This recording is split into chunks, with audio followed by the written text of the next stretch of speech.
Com certeza, a Guerra Fria foi o maior conflito do século XX, retirando apenas as guerras mundiais.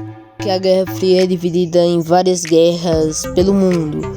Então, isso vai virar uma série. Esse daqui é apenas o primeiro episódio, basicamente resumindo todas as conquistas e toda a perca da humanidade durante esse conflito. Com certeza foi a maior organização que surgiu nesse conflito. Aliás, que começou em 1945. O Tratado Atlântico Norte, assinado no dia 4 de abril de 1949, constituiu um sistema de defesa coletiva através do qual os Estados Unidos membros concordaram com a defesa mútua e resposta a qualquer ataque e entidade externa à organização.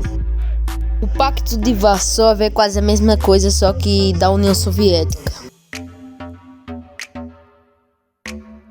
Esse mapa é exatamente resumir o que era a Europa naquela época. Metade capitalista, eu utilizei a OTAN, mas nem todos participavam da OTAN, e outros que participavam do Pacto de Varsóvia.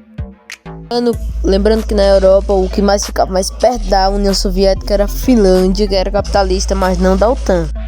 E essa daqui era a cidade que mais se dividia entre Berlim Ocidental e Berlim Oriental, que teve o grande Muro de Berlim, que dividia o lado capitalista do lado socialista. Não só Berlim, mas toda a Alemanha. Mas chegou até um ponto que a Alemanha Ocidental começou a crescer, até que todos começaram a fugir. Então temos o Muro de Berlim. Saindo da Europa, a gente vai ter várias guerras, a Revolução Chinesa, Guerra da Coreia, Guerra do Vietnã, entre outras.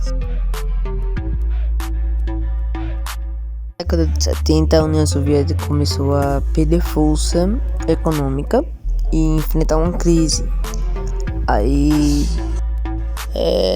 no início da década de 1990, em 1991, enfim, a União Soviética cai, o regime. Então temos o fim da guerra, com outros países como Coreia do Norte perdendo muita força e a Coreia do Sul ganhando.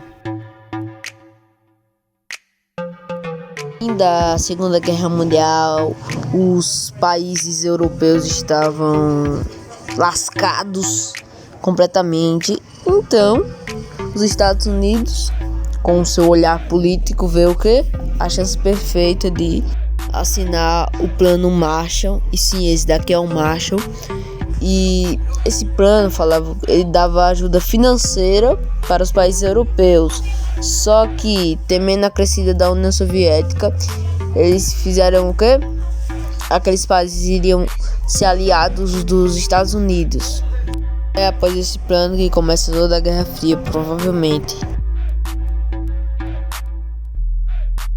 Sim, o Brasil teve uma pequena participação na guerra, como vários outros países da América do Sul.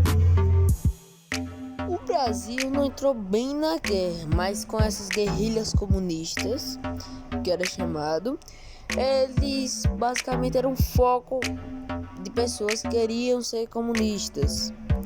Só que em um certo momento, vamos dizer que perto ali do golpe militar. Mas o que tem a ver a ditadura com a Guerra Fria? Segundo teorias, os Estados Unidos teriam tanto fornecido armamento e talvez se o Brasil, o exército brasileiro não tivesse conquistado o país no golpe, os Estados Unidos entrariam. Só relembrando que é só teoria, não tem nada comprovado. Durante a história, vários países tinham medo da fome, do comunismo, do socialismo, e estavam basicamente ligados, segundo tudo basicamente, porque todos os países socialistas meio que tinham os populares pobres, a população era bem pobre, já os capitalistas não. Lembrando que a Rússia não era pobre, mas sim os seus cidadãos sim eram pobres, muito pobres mesmo. Então, eles não queriam isso pro seu país. É o caso do Afeganistão, o Vietnã e vários outros países que teve pequenas guerras.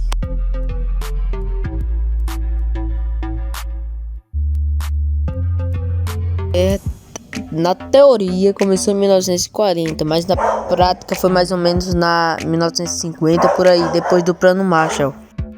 Durante a Guerra Fria a gente teve o primeiro satélite, o Sputnik, criado pela União Soviética, e os Estados Unidos conseguiu colocar o primeiro homem na Lua. Tivemos a tecnologia melhorando com melhores computadores. É claro, para uma parte ela foi sim muito boa, mas para outra não. Está gostando do vídeo, então deixa aquele like, se inscreve porque ajuda bastante, que eu ainda estou começando aqui com esse canal no YouTube. Comenta aí qualquer coisa, compartilha se puder. Atualmente existe o comunismo, que é um sistema praticamente igual ao socialismo, só que puxado pro capitalismo. Você pode estar confundindo sua cabeça, só que ele puxa pro capitalismo, só que ele ainda continua sendo teoricamente igualitário para todos, só que um pouco mais de venda de itens, matéria-prima e etc. Bom, vídeo, comenta aí se você curte a ideia do socialismo comunista ou gosta mais do capitalismo.